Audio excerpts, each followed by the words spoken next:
If the Apostrophes were a storm, Moth DelVey was the pressure system no one saw coming. The band's original keyboardist and resident soundscapist, Moth was the only member with formal musical training, though he rarely admitted it, and almost never used it conventionally. Raised in Escondido by a failed magician and a choir teacher, Martin DelVey wasn't always called Moth. That name arrived one night in 1965 under the humming stage lights of a half-empty roller rink in Chula Vista. It was the Apostrophes' third gig. The sound system kept shorting out, the drummer was playing on borrowed toms, and Lionel Kratz had just stormed off stage over a tambourine-related disagreement. The show was collapsing until Martin stepped forward. Dressed in a thrift store robe and tinted glasses, he leaned into his Wurlitzer, flipped every switch to phase, and began playing what sounded like Debussy melting in slow motion.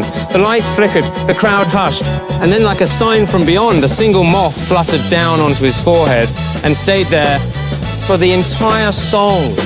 Afterward, a girl in the front row whispered, "He's like a moth to his own flame." The name stuck.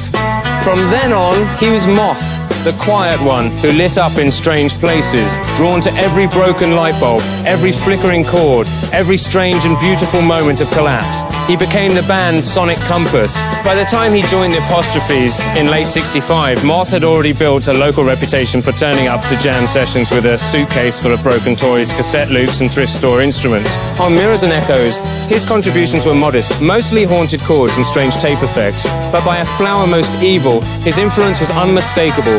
Reversed piano loops, detuned harpsichord patches, and the infamous electro-fog section of Evening Harmony, which Moth claimed was written by making love to a ceiling fan.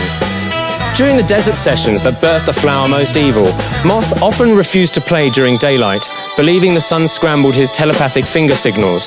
But it was under Karen Bishop's influence on Condemned Ecstasy that he truly came into his own.